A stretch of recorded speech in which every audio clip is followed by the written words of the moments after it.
ನೋಡಿ ಆತ್ಮೀಯ ರೈತ ಬಂಧುಗಳೇ, ನಮ್ಮ ಸ್ನೇಹಿತರು ಕಿಲ್ಕಿರೆ ಬೆಳೆದಿದ್ರು ನೋಡಿ.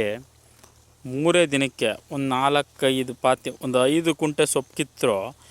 ಇನ್ನೊಂದು 10 ಕುಂಟೆ ಸೊಪ್ಪು ಕೀಳೋದಕ್ಕೆ ಒಂದು 2 ದಿನ ಮಳೆ ಅಂದ್ಬಿಟ್ಟು ಕೀಳೋಕ್ಕಾಗಲಿಲ್ಲ. ಅದ್ರ ಒಳಗಡೆ ಸೊಪ್ಪೆಲ್ಲ ನೋಡಿ ಹುಳ ಬಂದ್ಬಿಟ್ಟು ಸೊಪ್ಪಿಂದ ಮೊಟ್ಟೆ ಬೆಳೆ ವೈಟ್ ಪ್ಯಾಚಸ್ ಥರ ಆಗುತ್ತೆ ಕಿಲ್ಕಿರಲ್ಲಿ. ಆವಾಗ ಅದನ್ನ ಯಾರೂ ತಗೊಳ್ಳಲ್ಲ. ಹಂಗಾಗಿ ನೋಡಿ ಒಂದು 10-15 ಕುಂಟೆ ಸೊಪ್ಪನ್ನ ಕಿತ್ತಿಲ್ಲ ನೋಡಿ. ನೋಡಿ ಸೊಪ್ಪೆಲ್ಲ ಹಾಳು. ನೋಡಿ ರೈತರಿಗೆ ಎಷ್ಟೊಂದು ದಾರಿ ಸವಾಲದೆ ನೋಡಿ. 1-2 ದಿನ ಮಾತ್ರ ಮರೆ ಮಾಚಿದ್ರೆ ಈ ಥರ ಸೊಪ್ಪು ಹಾಳಾಗ್ಬಿಡುತ್ತೆ ನೋಡಿ. ನೋಡಿ ಕಿಲ್ಕಿರೆ ಸೊಪ್ಪು ನೋಡಿ ಯಾವ ಥರ ಇದೆ ನೋಡಿ. ಎಷ್ಟು ಚೆನ್ನಾಗಿ ಬಂದಿತ್ತು ಅಂದರೆ ಕಿಲ್ಕಿರೆ ಸೊಪ್ಪು.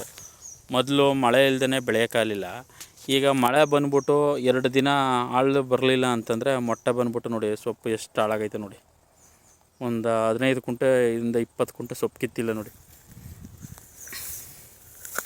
ಈ ರೀತಿ 1 ದಿನ ಅಥವಾ 2 ದಿನ ಮಾತ್ರ ಸೊಪ್ಪು ಕೀಳಲಿಲ್ಲ ಅಂದ್ರೂ ಎಷ್ಟು ಕಷ್ಟ ಇದೆ ನೋಡಿ. ರೈತನ ಇವತ್ತಿನ ಕಷ್ಟಗಳನ್ನ ಹೇಳ್ತಿರಲ್ಲ ಆಗದೆ.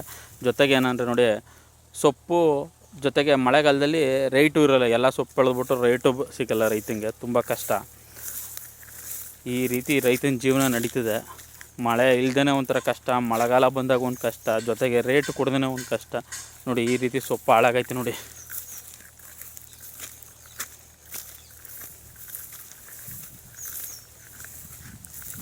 ನೋಡಿ ಒಂದು 10-15 ಕುಂಟೆ ಸೊಪ್ಪು ವೇಸ್ಟು.